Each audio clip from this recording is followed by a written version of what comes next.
तो स्टूडेंट्स देखिए, 10th class की ट्रिग्नोमेट्री हम लोग स्टार्ट कर रहे हैं। इसकी पहली एक्सरसाइज है 8.1। इसके लिए आपको सबसे पहले समझना पड़ेगा व्हाट इज ट्रिग्नोमेट्रिक रेशियोज। सबसे पहले ट्रिग्नोमेट्री को ही समझें।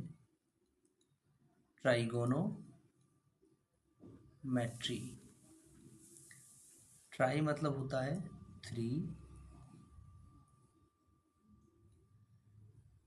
गोनो एक ऐसा पॉलीगन जिसकी 3 साइड्स हों,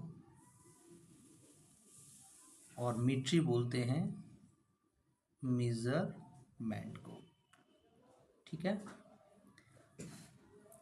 तो ये आपकी ट्रिग्नोमेट्री है। मतलब एक तरीके से बात करें तो ऐसा पॉलीगन आपका जिसमें 3 साइड्स हो, ट्रायंगल है, तो इस ट्रायंगल की साइड्स और इसके एंगल्स का यहाँ पर हम लोग मेजरमेंट करते हैं, इसलिए इसको ट्रिग्नोमेट्री बोला गया है।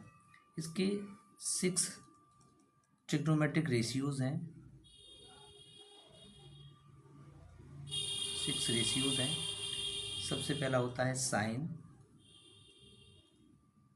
कोसाइन, टेंजेंट, कोसिकेंट, सिकेंट,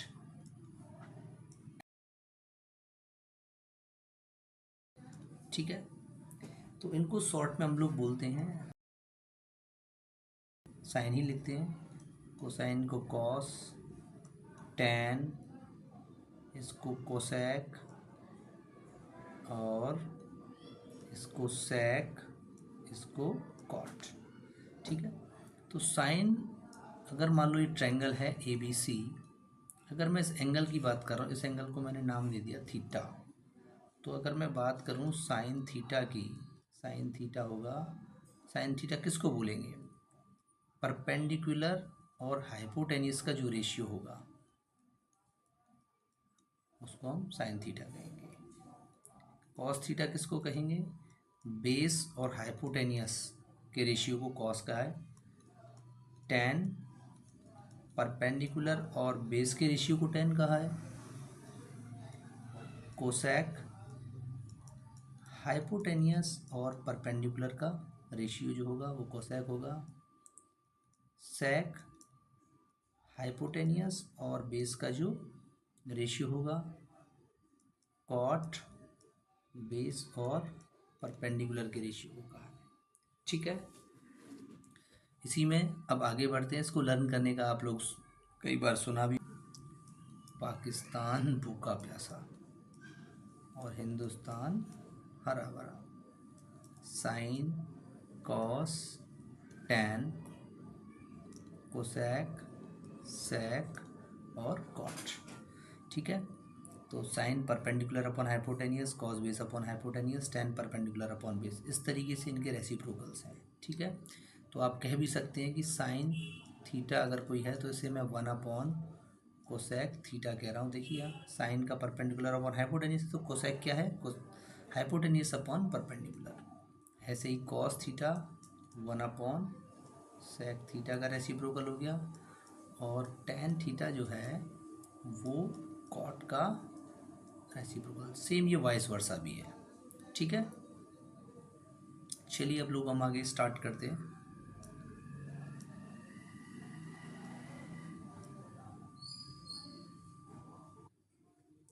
देखिए हमारे पास में एक्सरसाइज है आपकी 8.1। इसमें आपका फर्स्ट क्वेश्चन है, क्या कह रहा है? ये कह रहा है एक राइट एंगल ट्रायंगल है हमारे पास। ठीक है, हमने बना लिया राइट एंगल ट्रायंगल। ए, राइट एंगल बी पर उसने कहा है, और मैंने सी। ठीक है, मुझे ए बी की जो वैल्यू दे रखी है वो 24 सेंटीमीटर दे रखी है। बी सी की जो वैल्यू है 7 सेंटीमीटर। मुझे ए सी फाइंड करनी है। तो क्लास 7th में आपने पढ़ी होगी पाइथागोरस थ्योरम। क्या कहती है? हाइपोटेनियस ए सी का square equal to A B का स्क्वायर प्लस बी सी का स्क्वायर। हाइपोटेनियस का स्क्वायर इक्वल टू परपेंडिकुलर का स्क्वायर प्लस बेस का स्क्वायर। तो मेरे पास जो वैल्यू है मैं उन्हें रख रहा हूँ। ए बी 24 का स्क्वायर डायरेक्ट लिख रहा हूँ 576, BC 7, 7 का स्क्वायर हो गया 449। ओके, तो मुझे मिल गया ये 625 AC का स्क्वायर। तो मैं जैसे AC फाइंड करूँगा मुझे क्या मिल जाएगा, अंडर रूट में 625 दैट इज़ 25 सेंटीमीटर। तो मुझे AC भी मिल गया 25 सेंटीमीटर। अब मैं कोई सा भी ट्रिग्नोमेट्रिक रेशियो फाइंड कर सकता हूँ जिसमें पूछा गया है साइन ए। साइन ए होता है आपका परपेंडिकुलर अपॉन हाइपोटेन्यूस। बेटा ए के लिए परपेंडिकुलर चेक करेंगे तो जिस एंगल की हम बात कर रहे हैं उसकी अपोजिट वाली साइड जो है वो परपेंडिकुलर होती है, that is BC। Hypotenuse is fix AC, तो BC की वैल्यू क्या है 7, AC क्या है 25। ऐसे ही मैं कॉस A की वैल्यू फाइंड करूँ तो बेस अपॉन हाइपोटेनियस, A के लिए बेस क्या होगा AB। जब ये परपेंडिकुलर हो गया, ये वाली साइड जब परपेंडिकुलर हो जाएगी तो बेस बचेगा, अपॉन हाइपोटेनियस AC। AB कितना है 24, hypotenuse 25। Okay, in second question ये कह रहा है साइन C। साइन C क्या होगा, वही परपेंडिकुलर अपॉन हाइपोटेनियस, लेकिन एंगल जब C की बात कर रहा है तो अभी जस्ट बताया था इसके सामने वाली जो साइड है ये परपेंडिकुलर होगी और ये बेस, तो परपेंडिकुलर हो गया अब AB C एंगल के लिए, हाइपोटेनियस फिक्स रहेगा, AB हो गया 24 अपॉन 25। ऐसे ही मैं कॉस C फाइंड कर सकता हूँ, cos C base upon hypotenuse, base क्या होगा BC upon hypotenuse AC, BC is 7 और AC इज 25। उम्मीद करता हूँ बच्चों आपको ये समझ में आया होगा। देखिए अब आ गए हम क्वेश्चन नंबर सेकंड पर। क्वेश्चन नंबर सेकंड क्या कह रहा है, क्वेश्चन ये कह रहा है कि इन ट्रायंगल, ये आपको एक ट्रायंगल दिया हुआ है, ठीक है, इसमें tan P minus cot R की वैल्यू आपसे पूछ रहा है। ओके, हमारे पास में दो साइड भी हैं, बेस हमें नहीं दे रखा है, तो हम क्या करेंगे, इन ट्रायंगल PQR में पाइथागोरस का यूज़ किया, PR का स्क्वायर इक्वल टू PQ का स्क्वायर प्लस QR का स्क्वायर, ठीक है। तो PR मेरे पास में दे रखी है 13, 13 का स्क्वायर, PQ मेरे पास में है 12, 12 का स्क्वायर, QR मुझे फाइंड करनी है, ठीक है।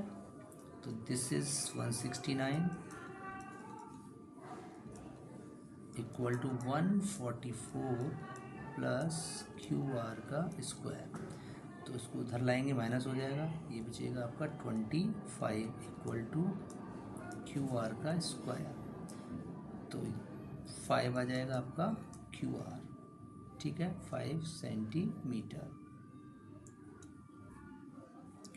अब मैं ये आपके पास में 5 सेंटीमीटर आ गया। अब आपसे क्या कह रहा है कि tan P minus cot R की वैल्यू क्या होगी। तो देखिए इसमें क्या करेंगे, tan P को जानते हैं आप, tan P कितना होगा परपेंडिकुलर अपॉन बेस, तो मैं यहीं कर दे रहा हूँ, इसको देखें जरा,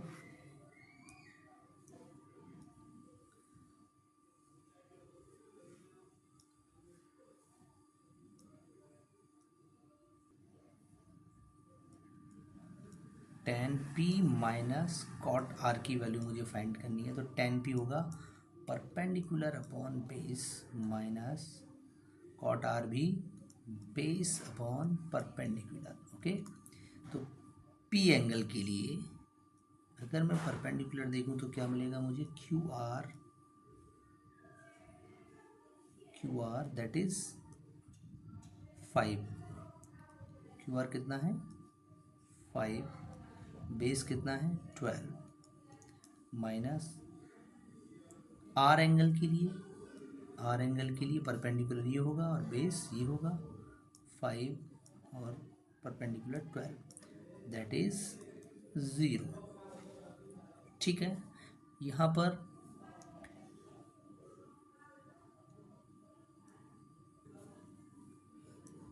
क्वेश्चन नंबर 3 बिल्कुल क्या दिया हुआ है, sine A equal to 3/4, calculate cos A and tan A. वही बनाओ राइट एंगल ट्रायंगल ए, ये बना लिया A, right angle at B and C. तो साइन ए कितना होता है, साइन इक्वल टू 3/4 दिया है और हम जानते हैं this is perpendicular upon hypotenuse.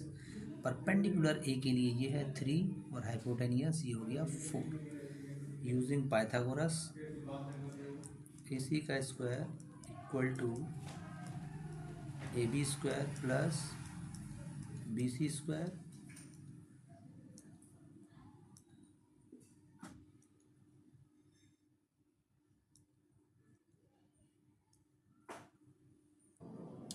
A C 4 का स्क्वायर डायरेक्ट ही कर देते हैं, 4 का स्क्वायर दैट इज 16 लिख दो। ए बी 3 का स्क्वायर, अच्छा ए बी हमें फाइंड करनी है, प्लस बी सी इज 3 का स्क्वायर 9, 16 माइनस 9 दैट इज 7 और स्क्वायर हटाएंगे ये √7 दैट इज ए बी। अब मुझे फाइंड क्या करना है, cos A that is base upon hypotenuse. अब ए एंगल की बात कर रहे हैं तो ए के लिए this is perpendicular and this is base, A B और hypotenuse A C. A B कितना है √7, ए सी 4। ऐसे ही tan ए फाइंड करेंगे, परपेंडिकुलर अपॉन बेस, ए के लिए perpendicular B C upon base A B, B C is 3 और A B is 7। okay, this is your answer. Similarly we can solve question 4.